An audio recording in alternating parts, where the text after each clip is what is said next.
Foi feito um isolamento em São Paulo, no estado e na cidade de São Paulo, e esse isolamento foi escorado ali na posição de 15 integrantes de um comitê de saúde do governo do estado, e agora está ocorrendo a liberação.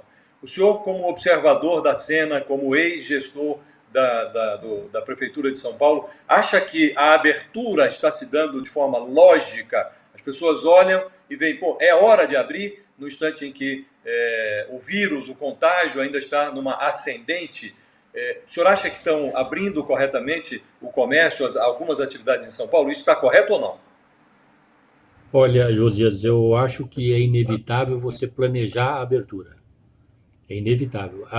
É importante as pessoas entenderem que cada país tem a sua realidade. Na Europa, quando nós vimos aquele distanciamento radical, nós temos que entender que, seja os comerciantes, seja com o cidadão comum, na média, todos eles têm uma poupança para viver um ano e meio sem trabalhar. Isso é leitura que tenho feito da realidade desses países. No Brasil, o cidadão comum, ele não tem recurso para viver o mês que vem. E o comerciante também não. Eu recebi em casa há algumas semanas, 3 semanas atrás, uma delegação de comerciantes da 25 de março. A 25 de março é o maior centro comercial da América Latina. E eles em desespero. Eu atendi aqui embaixo no prédio, porque eram muitos e por conta dessa situação era muito complicado subir, mas com muito cuidado, dei a palavra para todos e tinham vários que não estavam com as portas fechadas, eles já devolveram as chaves. O comerciante, quando devolve a chave, ele não volta mais. Então, o que precisa é, o mais rápido possível, ter uma política de diálogo para entender o que pode e o que não pode. Eu acredito que não tenha uma cidade como São Paulo, um país como o Brasil, uma solução que pode ser igual a dos outros países. Porém, no pico, não tem como não defender o distanciamento social, porque os estudos e as evidências que são colocados em todos os cantos do mundo é que o distanciamento social funciona. O que eu acho que está faltando é um pouco de aprofundamento nas medidas.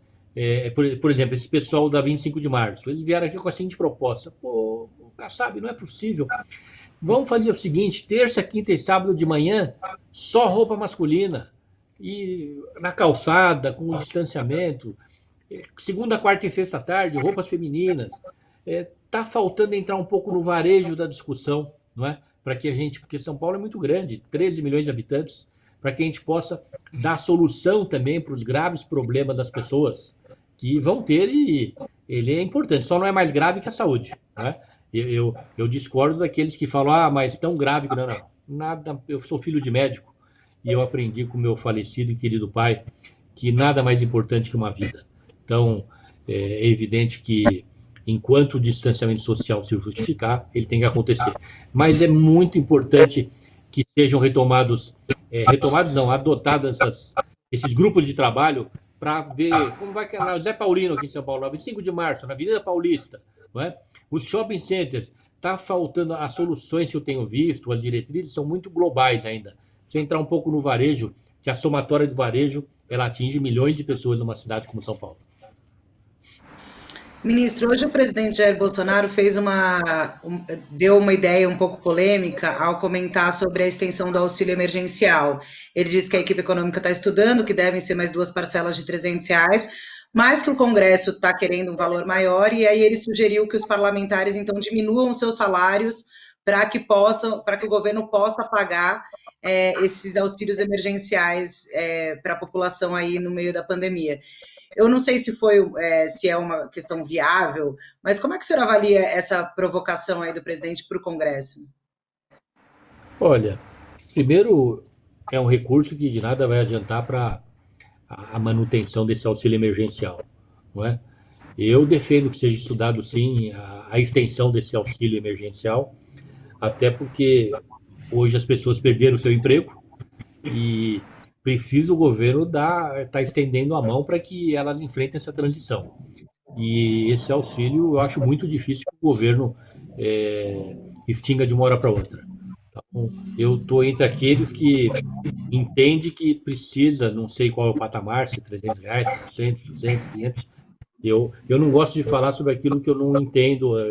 Eu sou economista, mas eu não estou participando desses grupos de trabalho para saber qual é o potencial, a possibilidade. Mas tenho uma convicção dentro do meu interior que precisa continuar assim por um bom tempo. Como economista, ministro, o senhor diria que a questão econômica, o planejamento do day after dessa pandemia, está sendo bem conduzido? O senhor se sente seguro? O senhor acha que o governo está conduzindo bem essa questão? O senhor consegue enxergar para onde nós vamos depois da pandemia? Bom, vamos registrar que é um momento muito difícil, né? Qualquer que fosse o gestor, teria dificuldade. Em especial um ministro como o Paulo Guedes, que é um liberal, e hoje, eu que sou um pouco liberal, Josias, eu sempre fui, hoje eu sou muito menos. Hoje, esse discurso do Estado mínimo, para mim, não funciona. Não é possível que as pessoas não entendam o quanto precisa ser investido em saúde pública.